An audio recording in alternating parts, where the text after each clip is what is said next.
Usia saya 25 tahun, dan saya merasa terlambat. Mungkin kalimat ini kedengarannya familiar banget buat kamu.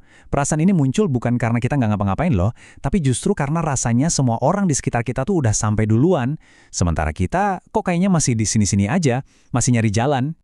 Nah, jadi pertanyaannya, kenapa sih tepat di usia pertengahan 20-an ini, perasaan terlambat itu rasanya nusuk banget? Yuk kita coba bongkar bareng-bareng apa sih akar dari semua kecemasan ini dan gimana cara kita mengubah cara pandangnya. Dan disinilah letak masalahnya.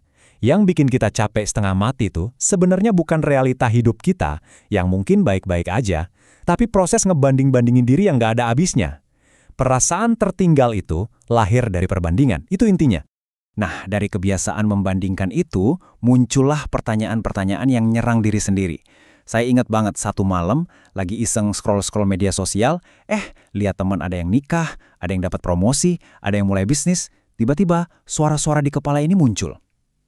Bukan karena kita gagal, tapi karena kita pakai penggaris kesuksesan orang lain buat kukur hidup kita. Oke, sekarang mari kita kasih nama buat perasaan campur aduk ini. Karena ternyata, apa yang kita rasain ini tuh fenomena yang umum banget, dan bahkan ada penjelasan psikologisnya loh. Ya, namanya adalah quarter life crisis, atau krisis seperempat abad. Ini tuh fase transisi yang super intens, di mana kita mempertanyakan semuanya, mulai dari karir, hubungan, sampai tujuan hidup kita sebenarnya apa sih? Penting buat diingat, ini bukan tanda kamu gagal ya. Justru sebaliknya, ini tanda kalau kamu lagi bertumbuh. Nah, mesin utama di balik krisis ini disebut sebagai teori perbandingan sosial. Pada dasarnya, ini adalah kecenderungan alami kita sebagai manusia buat mengevaluasi diri sendiri dengan cara, yaitu membandingkan diri dengan orang lain. Masalahnya, di era digital kayak sekarang, proses alami ini jadi kebablasan dan malah seringkali jadi racun. Dan inilah dia biang peladinya.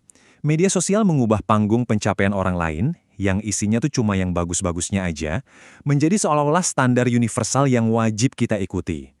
Lihat orang nikah, dapat jabatan baru, liburan ke luar negeri, semua itu jadi tolok ukur, dan kita langsung ngerasa gagal kalau timeline kita nggak sama persis. Oke, terus gimana dong cara kita keluar dari jebakan perbandingan ini? Jawabannya mungkin bukan dari tren terbaru, tapi justru dari kebijaksanaan yang udah ada dari zaman dulu. Yuk kita coba lihat gimana cara mengubah kerangka berpikir kita. Kita kenalan dulu sama yang namanya Stoicism. Eits, jangan bayangin ini filosofi yang berat dan pasrah ya. Sebaliknya, ini tuh semacam panduan praktis buat nemuin ketenangan dengan cara fokus sama hal-hal yang beneran bisa kita kendalikan.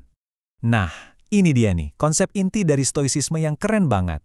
Namanya dikotomi kendali. Filosofi ini ngebagi dunia jadi dua bagian simpel. Ada hal-hal yang di luar kendali kita, dan ada hal-hal yang sepenuhnya bisa kita kendalikan. Pencapaian teman, omongan orang, bahkan masa lalu kita sendiri, itu semua di kolom kiri, di luar kendali. Satu-satunya hal yang kita punya kuasanya 100% adalah pikiran, penilaian, dan tindakan kita sendiri saat ini juga. Jadi, poin utamanya simpel banget. Rasa cemas dan perasaan terlambat itu muncul karena kita kebanyakan buang-buang energi buat mikirin hal-hal yang ada di kolom kiri tadi. Stoicisme ngajarin kita buat mindahin semua fokus dan energi kita ke kolom kanan. Disitulah letak kekuatan dan ketenangan kita yang sebenarnya. Oke, filosofinya udah dapet. Sekarang kita butuh alat-alat praktisnya kan? Gimana caranya nerapin ide keren tadi dalam kehidupan sehari-hari? Yuk kita lihat beberapa langkah nyata buat memulai proses pemulihan diri ini. Ini dia 3 langkah awal yang bisa langsung kita coba. Pertama, maafin diri sendiri atas pilihan-pilihan di masa lalu. Udah, lepasin aja bebannya. Kedua, latih kesadaran penuh atau mindfulness biar kita bisa fokus di momen sekarang. Dan yang ketiga, ini penting banget. Tumbuhkan welas asih pada diri sendiri atau yang biasa disebut self-compassion. Apa sih self-compassion itu? Gampangnya gini. Ini tuh kemampuan buat jadi sahabat terbaik bagi diri sendiri. Terutama pas kita lagi ngerasa gagal atau banyak kekurangan. Daripada ngeritik diri sendiri habis-habisan, kita belajar buat ngasih pengertian dan kebaikan. Sama persis kayak yang bakal kita lakuin ke sahabat kita yang lagi jatuh. Nah, kalimat ini ngerangkum semuanya dengan sempurna. Inti dari perjalanan ini adalah soal menggeser tujuan kita. Bukan lagi ngejar gimana caranya biar kelihatan berhasil di mata orang lain, tapi gimana caranya kita bisa merasa cukup dari dalam. Ini perubahan fundamental, dari validasi luar ke pemenuhan dari dalam. Di bagian terakhir ini, kita akan benar-benar mengunci pola pikir yang baru ini. Gimana caranya kita bisa mendefinisikan ulang apa sih arti sukses dan tepat waktu versi kita sendiri? Metafora ini dalam banget ya.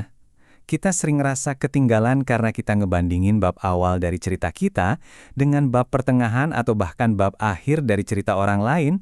Padahal kan setiap orang punya alur, kecepatan, dan jumlah bab yang beda-beda. Cerita kita itu unik dan emang nggak bisa dibanding-bandingin. Saya mau ajak kamu buat lakuin satu latihan kecil malam ini. Coba ambil buku catatan atau selembar kertas, terus tulis 3 tantangan berat yang udah berhasil kamu lewatin. Nggak perlu pencapaian besar kayak dapat piala atau penghargaan ya. Cukup momen-momen sulit yang bikin kamu jadi lebih kuat hari ini. Ini cara simple buat ngehargain perjalananmu sendiri. Dan inilah kenapa latihan tadi itu penting banget. Perasaan terlambat itu seringnya cuma ilusi yang muncul karena kita terus-terusan ngelihat ke depan, ke garis finish orang lain, sampai kita lupa buat sesekali nengok ke belakang dan sadar, wow, ternyata aku udah jalan sejauh ini ya. Jadi kesimpulannya gimana? Anggap aja gini, usia 25 atau usia berapapun di mana kamu ngerasa cemas, itu bukanlah deadline, itu bukan garis finish. Anggap aja itu sebuah persimpangan jalan yang rame, di mana banyak banget pilihan terbentang di depan kamu. Saya mau ninggalin kamu dengan satu pemikiran ini. Gimana kalau perasaan bingung yang kamu rasain sekarang itu bukan tanda kamu tertinggal? Mungkin itu justru tanda kalau kamu lagi berhenti sejenak buat bener-bener pilih jalan mana yang paling pas buat kamu. Dan untuk memilih jalanmu sendiri, nggak pernah ada kata terlambat.